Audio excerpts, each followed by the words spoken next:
Alexander County Veteran Service Officer, and today I am with Charlie Rowe. Charlie, tell us a little bit about yourself, your date of birth, where you were born, and the community where you live. I was born May 21st, 1950. Live in the Gravel Hill section, Taylorsville. Yeah. Were you born in Taylorsville? Yes. Okay, all righty. What did you do prior to joining the military? Well, I went in the military about 36 days out of high school. Okay, so you just finished school. Yeah. All right. How did you feel about the military or the war at that time? Well, it was something that I felt that I needed. I mean, the country needed it, and it's kind of a turbulent time, 1968. Right.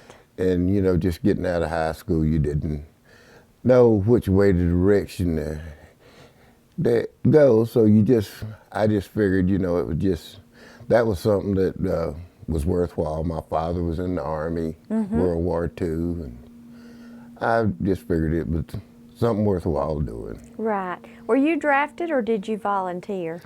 I volunteered. I was already 1A, and I figured next year they would get me. And right. It was better for me to. I'm a person like this. Better to go on and do it, and know that I done it myself instead of them making me go. Right. Right. And what was your branch of service? Marine Corps. Okay. Which unit or division were you with? I was with the 1st Marine Division. Okay. What's the highest rank you achieved? Corporal. And how long did you serve? 2 years. Okay. Did you serve overseas, stateside, or both? Vietnam, both. Vietnam. I spent most of my time in Vietnam. Right. What did you envision the military would be like after you joined? Well, I didn't have no idea. Like I say, I was 18 years old. Never had been nowhere. Raleigh's the farthest I'd ever been. Right. And it was just kind of just like a new experience, just something, you know, young man wanted to do, you know, I wanted to try, you know. Right. Well, where was your basic training? Parris Island, South Carolina. And do you remember anything about it? Were you nervous, excited, scared? Well, I tell you like this. After the first day, and I went to bed at night, I just know that I was going to wake up home in my bed to that trash can come across my head. And such cursing I ever heard. Oh, mercy. And I said, oh, Lord, no. I didn't know what was going on. I can imagine. Do you remember any of your instructors? And if you do, what stands out about them? Oh, I remember all of them. Do you? But at that time, I hated them. But when I got to Vietnam, I seen they were just trying to help me to survive over there. Right. And I wish I could see every one of them again and shake their hand. And thank them. Oh, yes. Did you make friends while you were in the military, and do you still keep in touch? Oh, yes. My squad that I was with in Vietnam, we have a reunion every 2 years. Oh, how nice. Some of us has done past, but we stay in touch. And well, very good. Today is one of my buddies' birthday. Well. He's 66 years old. What about that? What did you think of your officers? Some of them most of them altogether was good men, really good men. What was your job in the military? I was a grunt rifleman, infantry. Okay. And what was your most memorable experience? You mean good or bad? Either one, whichever you want to tell us about. Well, you just picture yourself being 19 years old and seeing men dying. And there's nothing you could do, and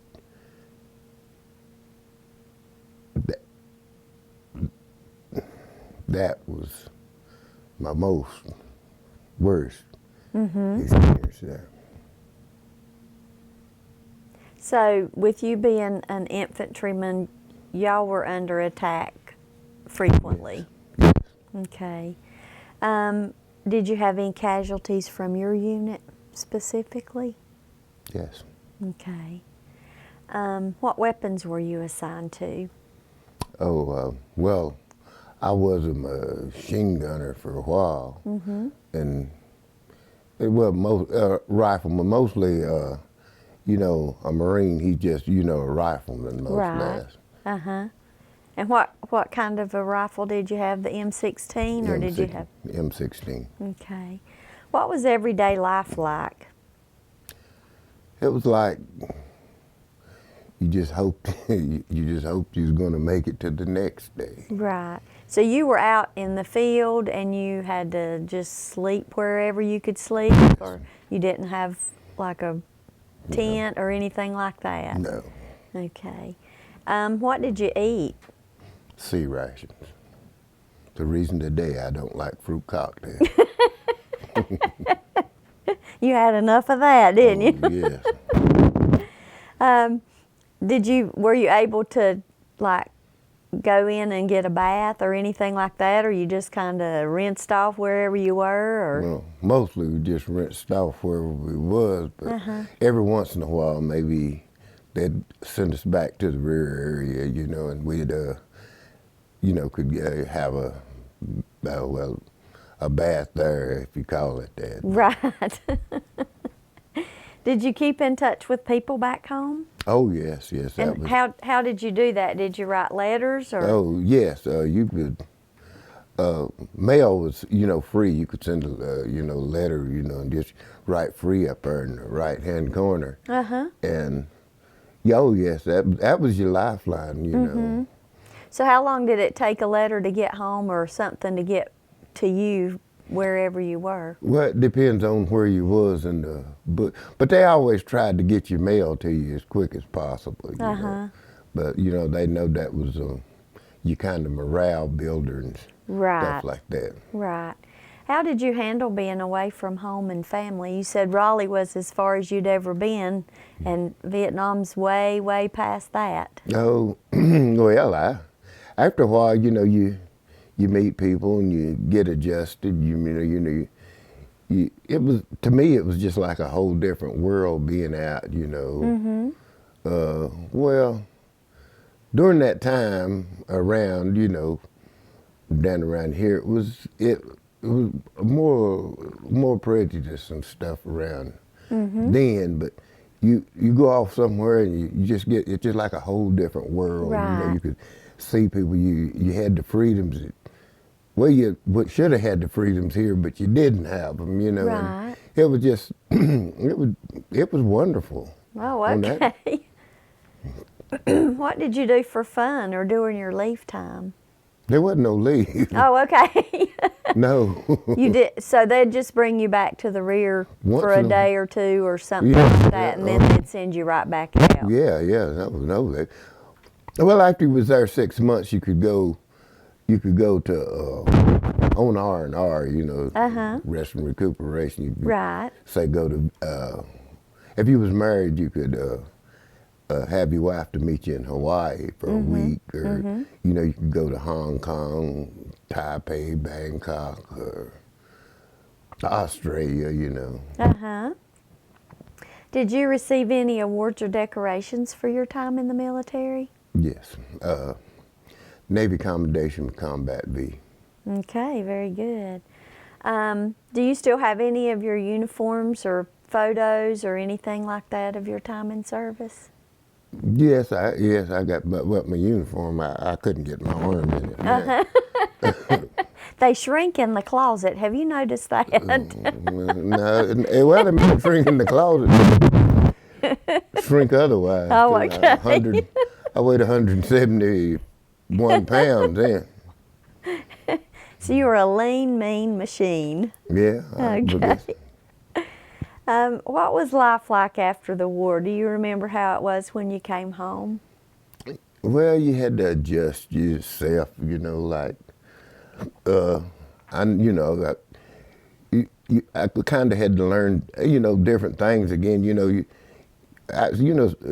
Being over there, a lot of things you didn't see. Like I had to look and learn how to cross the street again, because everything over there was a dirt road. If you'd see a car over there, it would scare you to death. Right. And I mean, just certain things. I know I'd go around for about a month and carry a fork in my shirt pocket. I just got in that habit. Just in case you needed to eat. Oh yes. Did you come back to Taylorsville when you came home, or did you go somewhere else for a while? And Well, I went up. I went up New York State for a while. I'd say about 6 months, and then I came on back to Taylorsville. Did you marry and start a family? Oh yes. Well, of course it was. It was years later. I say when I got out, I think I was 20. And I didn't get married till I was 25. Oh, okay. So you lived a little bit before you got married and got tied down. Yeah, I'd see all them fellas getting them dear Johns that was married. I just about didn't think about getting married or nothing, the way them fellas was crying and carrying on. So you kind of saw from the other side what it was like.